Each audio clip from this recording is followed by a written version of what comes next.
Hi guys! Welcome sa channel ko. Ako nga pala si Janus ng Pinoy Techdad. Today, pag-usapan natin itong Redmi Note 11 Pro 5G na global version. Now, ang gagawin natin sa video na to is real talk lang. So, pag-uusapan natin yung mga nagustuhan ko at yung mga hindi ko nagustuhan. And trust me, kung nag-aabang ka sa Redmi Note 11 Pro 5G, kailangan mong mapanood tong video na to ng buo. So tara, pag-usapan na natin. Pero unahin muna natin yung unboxing.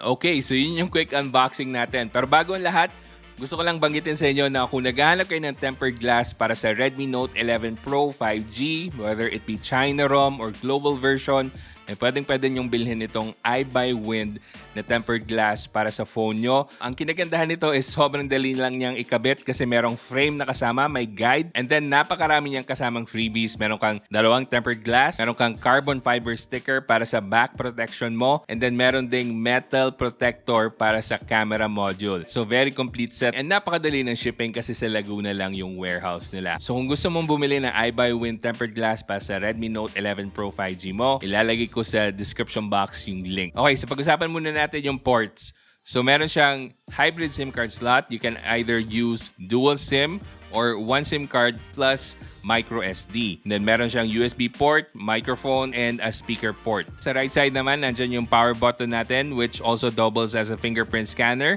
And meron tayong volume rockers. So makikita nyo, medyo flat lang yung buttons niya. Hindi siya masyadong angat. And then dito sa taas, nandyan yung infrared blaster natin, noise cancelling microphone, and yung second speaker, as well as a headphone jack. Sa kaliwa naman, wala tayong makikitang ports, wala ring antenna bands, which tells me na most likely plastic lang yung frame nitong Redmi Note 11 Pro 5G. Sa likod naman, makikita natin yung camera module, highlighted by the 108 megapixel na main sensor. Then yung back panel niya is supposedly glass, pero hindi siya glossy and hindi rin siya fingerprint smudge magnet. Now, ang pinakamalaking pinagkaiba nito sa Redmi Note 10 Pro in terms of its form factor is ito, yung hugis ng edges niya. Hindi na siya rounded. Next naman, pag-usapan natin yung sa harapan nito. Meron tayong 6.67-inch na AMOLED display protected by Corning Gorilla Glass 5. And napaka-cute ng punch hole niya. Kinda reminds me of the Poco F3. So makikita nyo sa side-by-side natin, halos identical yung size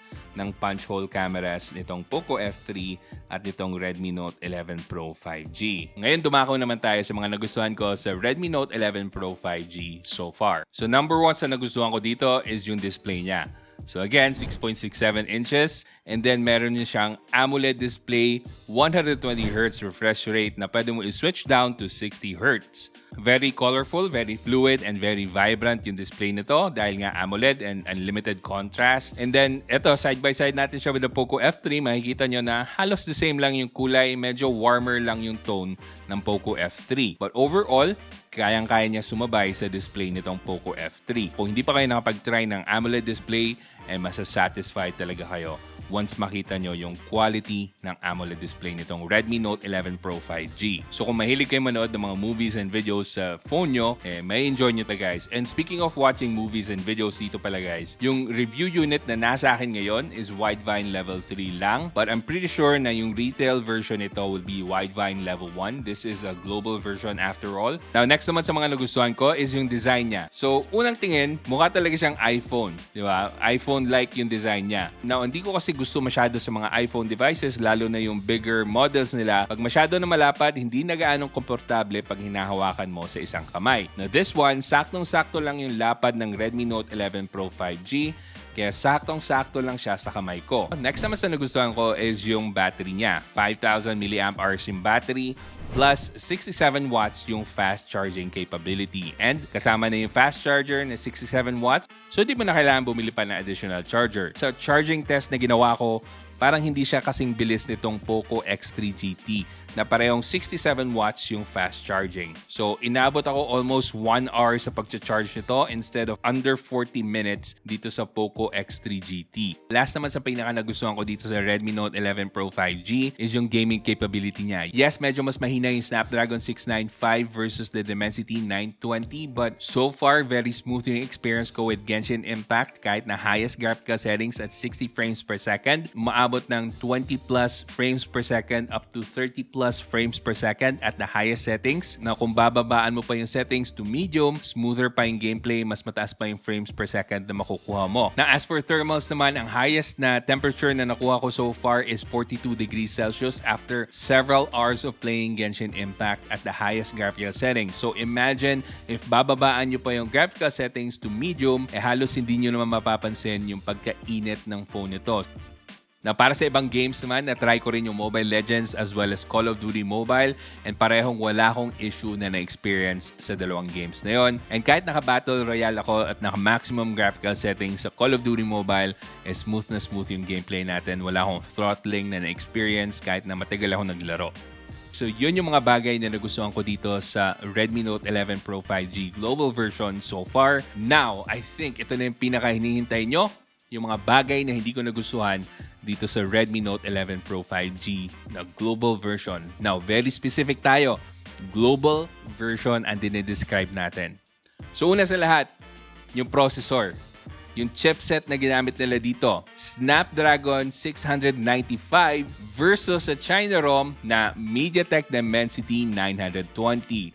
Napakalakas ng Mediatek Dimensity 920 as compared dito sa Snapdragon 695. Yung Dimensity 920 is almost ka-level ng Snapdragon 778G. So makikita nyo dyan sa display yung comparisons ng Snapdragon 695 versus the Dimensity 920. Papakita ko rin sa inyo sa display yung pagkakaiba ng Snapdragon 732G versus the Snapdragon 695. Yung Snapdragon 732G is from the Redmi Note 10 Pro from last year, and makikita nyo na hindi ganun kalaki yung performance gain. Especially kasi nakita na natin yung China ROM version na napakalakas ng chipset. And baka may magdahilan dyan na ginamit nila yung Snapdragon 695 para mas mababa yung presyo nitong Redmi Note 11 Pro 5G. Well, ang expected price ito is nasa 15,000 pesos. Meron tayong phone dito, Realme Q3S. Although China ROM lang siya, meron siyang Snapdragon 778G and pwede nyo mabili for only 10,000 pesos. Ililink ko rin to sa description box. Pero gagawa natin ng full review to. So, imagine that guys, 10,000 pesos, Snapdragon 778G versus 15,000 pesos, most likely, na merong Snapdragon 695 lang. Alin ang pipiliin mo? Kung performance ang habol mo, automatic, dito ka. So, yung pagbago ng chipset from Dimensity 920 to Snapdragon 695, yan ang main reason kung bakit hindi ko nagustuhan gaano itong global version ng Redmi Note 11 Pro 5G. Now guys, maraming beses nyo pang maririnig yung reklamo natin sa Snapdragon 695 for the rest of the video. Kasi related halos lahat ng problema ng phone na to sa chipset. Next, ang titingnan natin yung camera. Meron tayong 108 megapixel na camera sensor dito, Samsung ISOCELL HM2. So bakit hindi ko nagustuhan yung camera nito? Well, unahin natin sa video. So 108 megapixels pero wala kang kakayahan ng 4K video recording. Kahit sana 30 frames per second man lang. Wala. Ang highest na makukuha mo na video quality dito, Full HD, 30 frames per second. Yes, you heard that right guys. Wala man lang kahit 60 frames per second. Yung China ROM version nito, may 4K 30 frames per second and meron ding 1080p 60 frames per second. Yung Redmi Note 10 Pro from last year, may 4K 30 frames per second and meron ding 1080p 60 frames per second. This is all related sa Snapdragon 695. So, hardware limitation ang meron dito. So, hindi nyo pwedeng sabihin na, baka naman magkaroon ng update na 4K video recording. Wala pong video recording ng 4K mangyayari dito kahit anong update dahil nasa hardware limitation talaga. So, you're stuck at that resolution for 15,000 pesos. So imagine that guys, sobrang disappointing talaga. Next naman, pag-usapan natin yung photo capability nito. Generally, maganda naman, decent enough yung mga photos na makukuha mo dito. Especially kung merong enough lighting. So kung broad daylight ka kukuha ng mga photos, happy naman ako sa results nito so far. Although meron lang mga loss of details sa mga shadows. Pero yung very disappointing para sa akin dito when taking photos is yung macro lens niya. Very low quality yung macro lens. So walang silbi halos. And then yung ultra-wide naman niya, very inconsistent when compared to the main sensor. So I would not recommend using the ultra-wide or the macro lens. So you're left with one camera. Yung 108 megapixel sensor na medyo watered down pa nga dahil nga sa hardware limitation. Na next up, medyo minor lang naman. So wala tong kakayahan na mag-stream ng 4K videos sa YouTube. So ang maximum na resolution pwede sa YouTube dito, 1080p, 60 frames per second. So medyo na-dismaya na naman kasi hardware limitation ng Snapdragon 695. Yung China ROM version nito, kayang mag-stream ng YouTube videos up to 4K.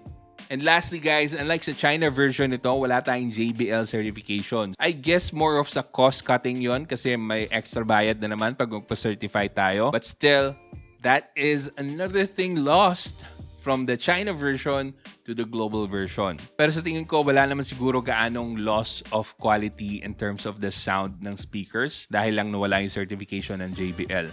Pangit ba yung phone na to? Dahil sa dami ng mga sinabi kong bagay na hindi ko nagustuhan, lalo na yung processor na napakalaking bagay talaga dahil maraming naapektuhan na features. It really highly depends kung magkano yung final price nito. So warning lang guys, nung ginawa ko yung video na to, wala pa po tayong official price para sa Redmi Note 11 Pro 5G. I-release pa lang to dito sa Pilipinas sa February 10. Kung murang-mura, below 15,000 pesos yung presyo nito, I think okay naman siya, especially because you get an AMOLED display, 5,000 mAh of battery, 67 watts of fast charging, and overall, maganda yung design niya. Now, sabihin natin na almost same price itong dalawang phones na to.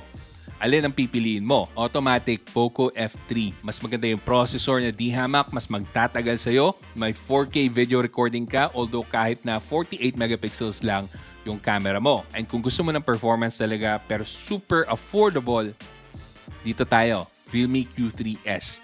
Yes, again, China ROM lang po ito, but still, hindi ka matatalo dito in terms of pricing. Kung 10,000 pesos or less na makuha mo to, meron ka na Snapdragon 778G versus Snapdragon 695 lang. And para naman sa mga pinagpipilian yung Poco X3 GT versus the Redmi Note 11 Pro 5G, para sa akin, better option itong Poco X3 GT. Better option yung ibang mga phones na merong Snapdragon 778G, Snapdragon 870, especially kung makuha nyo at a good price. Sobrang nag-aalinlangan akong i-recommend sa inyo itong global version ng Redmi Note 11 Pro 5G. Yes, decent yung performance ng Snapdragon 695, pero kung real talk lang talaga guys, medyo dehado ka sa features. Wala kang 4K video recording, wala kang 4K streaming. Cameras niya, although 108 megapixel yung sensor niya, dehadong-dehado kasi yung dalawang extra sensors niya, yung ultra-wide, yung macro lens, for me, medyo dehado sa quality. Kung 15,000 pesos ang pag-usapan natin and ikukumpara mo to versus the China ROM, I would rather get the China ROM version, which inililink ko dyan sa description box. Wala kayong problema pag China ROM yung binili nyo. Una, wala siyang Google Play out of the box, pero sobrang dali lang i-install nun. Search nyo lang sa YouTube. Anyway guys, hopefully nakatulong tong video na to at na-enjoy mo. Please give it a thumbs up, mag-subscribe ka sa channel ko at i-hit mo na rin yung bell button para makapanood ka pa ng mas maraming videos pag nag-upload ako ng bago. Pero kung gusto mo pang manood ng video ko, meron po akong video tungkol sa 5G, nandyan yung link. And meron din akong video tungkol sa flagship phones, nandyan po yung link. So hanggang sa susunod, ako nga pala ulit si Janice ng Pinoy Techdad. Kita-kita ulit tayo.